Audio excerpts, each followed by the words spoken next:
बिस्मिल्लाहिर्रहमानिर्रहीम। अस्सलाम वालेकुम। क्या हाल है काम देखने वालों के? सब अपने घर में खुश रहें, आबाद रहें, आमीन सुम्मा आमीन।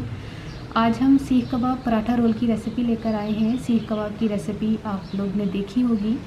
ये हमने बनाए थे और ये बच गए थे। रात को इतना हैवी खाया नहीं जाता, इसलिए हमने तकरीबन एक सीख कबाब खा लिया था। तो ये कहने का मतलब ये है कि इसको हमने किस तरह दूसरे तरीके से भी बना सकते हैं। इसी सीख कबाब को हम पराठा रोल में किस तरह बना सकते हैं, और यही तरीका जो है आपके रमज़ान में बहुत काम आएगा। अक्सर लोगों के घर में दावतें होती हैं तो सीख कबाब बच जाते हैं, तो उन सीख कबाब को हम पराठा रोल में भी बना सकते हैं, लेकिन उसके लिए हमें एक पूरी मुकम्मल रेसिपी चाहिए होगी। और इस सीख कबाब का लिंक मैं डिस्क्रिप्शन बॉक्स में दे दूँगी। ये तैयार सीख कबाब हैं।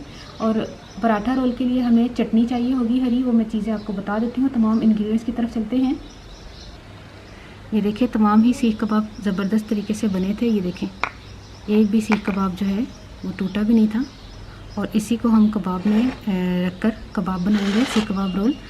और यहाँ पर आप चलते हैं हरी चटनी की तरफ। तो चंद हमने हरी मिर्चें ली हैं और 5-6 जवे हमने लहसुन के लिए, थोड़ा सा धनिया है और पुदीना है तकरीबन आधी गट्टी, और 1 टीस्पून ज़ीरा है, और नमक अपने टेस्ट के हिसाब से। इसकी हमने चटनी बनानी है और थोड़ा सा पानी शामिल करके हरी चटनी तैयार कर लेंगे इसको। और इसके अलावा यहाँ पर अब अगर आप आ जाएँ तो 2 कप मैंने मैदा लिया है, और इसमें हमने 1 टीस्पून घी, थोड़ा सा नमक, 1 टीस्पून चीनी डाल के हमने पानी के साथ इसको गूँध लेना है। तो मैदा, ये मैंने मैदा लिया है। आप चाहे तो सफ़ेद आटा भी ले सकते हैं। तो फिर शुरू करते हैं मैदे को गूँधना।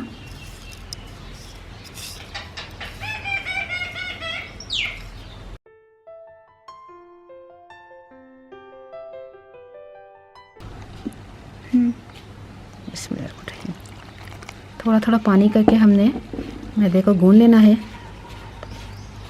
अच्छा, जब हम मैदे को गूँध कर आपको मिलेंगे तो उस वक्त मैं चटनी तैयार कर चुकी होंगी, क्योंकि ये चटनी सिर्फ उसमें चलानी है, चॉपर में चलानी है, या आप जग में चला लें थोड़ा सा पानी डाल के। तो ये तैयार है चटनी।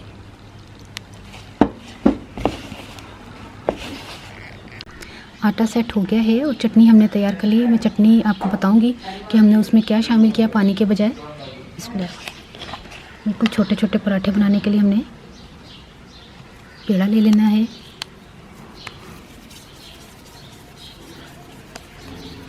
और ये खुश्का,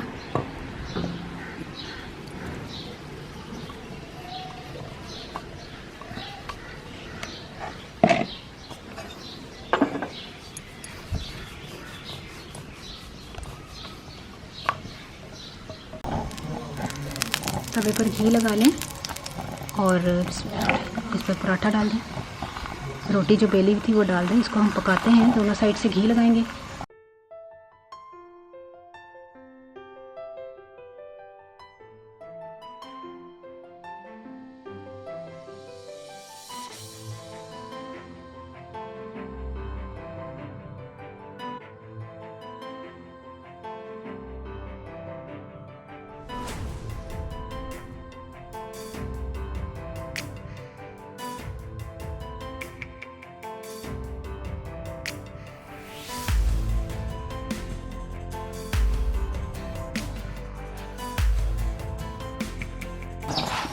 ये देखिए, दोनों साइड से हमने घी लगा के इसको पराठे को पका लिया है। अब इसको उतार लेते हैं।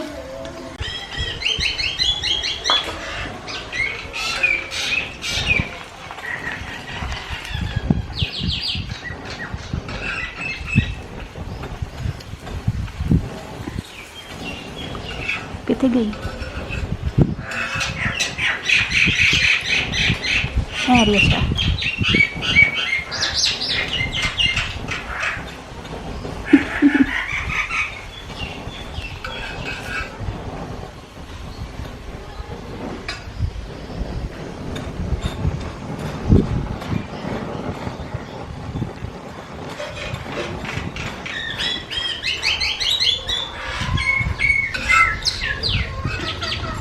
पक गया, ले दूसरा भी। चलो क्या चूल्हा बंद कर रही हूँ, दोनों पराठे पक गए ना। ठीक है। अच्छा, हरी चटनी मैंने जो आपको शुरू में बताई थी कि इसमें पानी डाल के आपने इसका पेस्ट बना लेना है, लेकिन मैंने पानी नहीं डाला। इसमें 2 से 3 खाने के चम्मच हमने फ्रेश लेमन जूस डाला है, यानी कि ये जो हमने ये वाला लेमन ये नहीं कि आपने बॉटल का बाज़ार का ले लेना है, लेकिन उसमें टेस्ट और फ्लेवर दूसरा होता है। आपने ये वाला फ्रेश लेमन को काट के इसका जूस निकाल के तो उसका पेस्ट बनाए। अब हमने एक अदद प्याज को काट के रखा हुआ है, इस पर भी हमने नींबू निचोड़ लेना है। ये देखिए, इसको भी हमने तैयार कर लिया। और पराठे की तरफ चलते हैं। पराठे पर हमने लगानी है हरी चटनी सारी।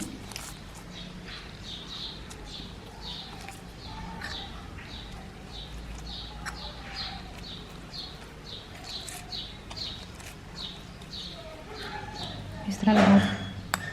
और इसी तरह हमने जो पहले प्याज रख लेते हैं थोड़ा सा। और ये जो आपको सीख कबाब नज़र आ रहा है ये रखना है। और जो बाकी की जगह बच गई है इस पर हाफ सीख कबाब जो है वो आएगा, लेकिन इसको हमने छुरी से कट कर लेना है, जितने हिसाब से आएगा उतना, इस तरह करके। और अगर आप चाहें तो हरी चटनी ऊपर भी डाल सकते हैं।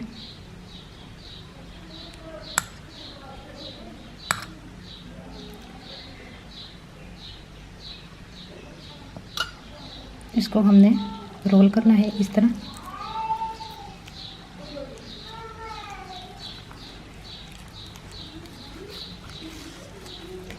और चाहे तो टूथपिक लगा लें या बटर पेपर से इसको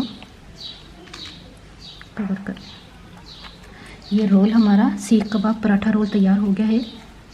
अब मैं दूसरा रोल भी आपको तैयार करके बता देती हूँ। ये देखिए, 2 कप मैं मैदा लिया सी ते ओहदे विच मैं नमक पा के ते चीनी पा के उन्हें गुन लिया सी। ते ओहदे रेस्ट दे विच ना मैं हरी चटनी तैयार कर ली सी, जिहदे हरी चटनी दे विच मैं तुहानूं कहा सी ना पानी पा लेना, लेकिन तुसीं लीमू पाना वे ते लीमू दे नाल फिर यह हुंदा है कि चटनी ज़रा ना काली नहीं हुंदी। फिर उस तो बाद मैं पराठे नूं हरी चटनी पूरी लगा के फिर सीख कबाब रख के प्याज रख के ते उन्हें फिर मैं टूथपिक नाल लगा लिया सी। ते ट्राई करके ज़रूर मैनूं दसना कि तुहानूं यह रेसिपी कैसी लगी। और रमज़ान वाली रेसिपी है, रमज़ान च ट्राई करके मैनूं ज़रूर दसना तुहानूं यह रेसिपी कैसी लगी। अपनी दुआ ज़रूर याद रख लेना। ओके, अल्लाह हाफिज़।